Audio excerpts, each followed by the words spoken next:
قربانی کول په هر مالدار مسلمان عاقل بالغ په د باندې دا واجب وي. نو د قربانی د څاروي د پاره څه شرایط شریعت مقرر کړي دي نو هغې باندې هم نظر ساتل پکار دي. د ټولو نه اول په کم څاروي باندې قربانی کیږي او په کومو څاروو قربانی نه کیږي. نو زه به تاسو ته 15 قسمه حیوانات ذکر کم چې پاغې قربانی کې نو ستاسو قربانی کیږي او هغه 15 قسمه حیوانات چې ما ذکر کړ دا غي نه علاوه چې نور څومره حلال حیوانات تی پاغې به قربانی نه کیږي مکوه په هغه 15 قسمونه دا غي شریعت عمرونه مقرر کړی دي. د عمر لحاظ هم شریعت خودلې دی. نو هغه 15 قسمه حیوانات تاسو ما سره او شمیره ماته تاسو بالکل توجه وکې.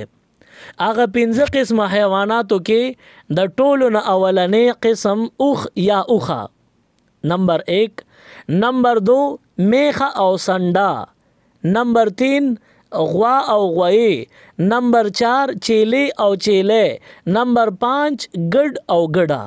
دا 15 قسمه حیوانات میں تاسو ته ذکر کړل. په دې باندې که څوک قربانی کول غواړي نو غاړه به آزاد شي، قربانی به وشي. اوس د دې 15 قسمه حیواناتو نه علاوه چې کم د تما یاد نکړل نو که هغه حیوانات حلال دي نو هم قربانی په مکوا. زمونږ د امام صاحب د مذهب مطابق په دې 15 قسمه حیواناتو قربانی دی کیږي، په نورو باندې نه کیږي مکوا. اوس د دې 15 قسمه حیواناتو شریعت عمرونه مقرر کړي، متعین کړي دي. نمبر 1 اوخ او اوخوا. نو د اوخ او د اوخي عمر 15 کال شریعت خودلې دی. وای د کم اوخ یا اوخي چې د 15 کالو عمر برابرۍ نو قربانی په اوک کیږي په. او که د 15 کالو نه عمر یو ورځم را کمو نو بیا په قربانی مکوا نکیږي په ځکه عمر کم دی. او داسې دویم قسم میخه او سنډا.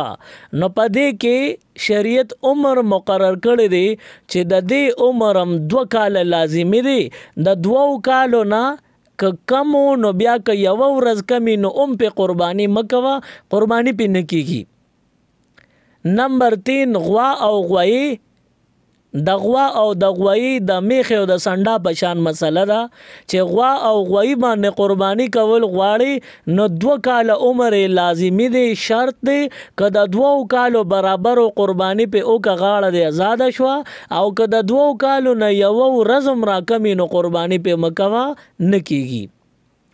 نمبر 4 ګډ او ګډا.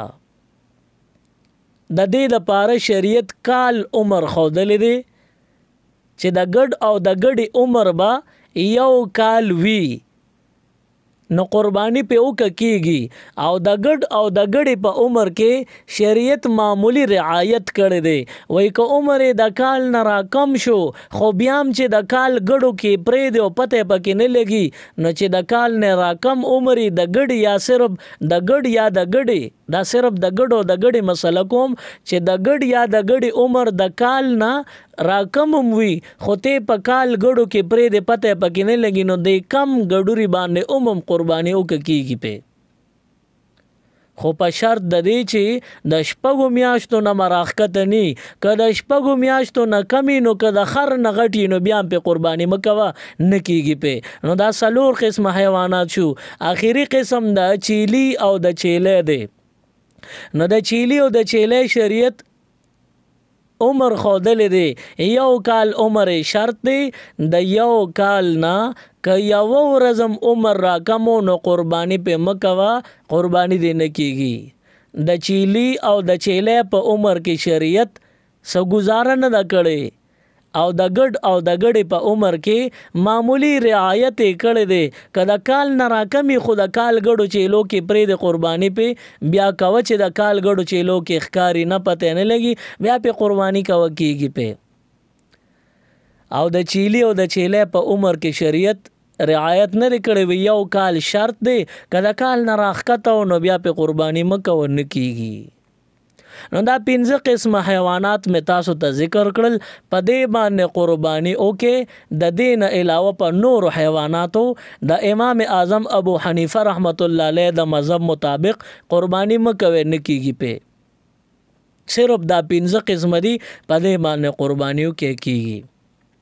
بیا په دې هر یو حیوان دې کې ایصدار څومره ځایږي نو کوم چې غټ ساروی دی لکه اوخه میخه سنډا غوا او غوی دا 3 قسم حیوانات تی نو په دې کې او ایصدار ځایږي.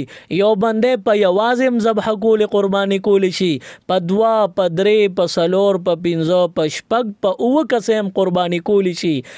اوخه میخه سنډا غوا غوی دا غټ حیوانات تی په دې کې او کسو پورې رعایت کړي شي او کسو پورې کسان پکې زیږي او د دین اخوا زیاتی لکه اتم کس دا پکې نزيږي کچا پکې اتم کس زې کو نو نه دغه اتم قرباني شو نه د دې خو او واړو د ټولو ایصدار قرباني نشوا د ټولو قرباني ضایع شولا.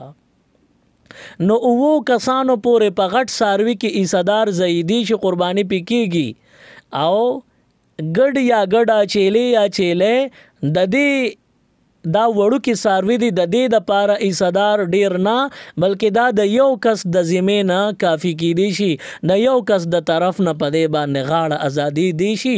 2 کس په ګډ یا ګډ یا چيلي یا چيله کې نه زیږي که 2 کس په کې زی شو نو غوخه به ملو شي خو قرباني به اونشي غاړه به بیا بندي.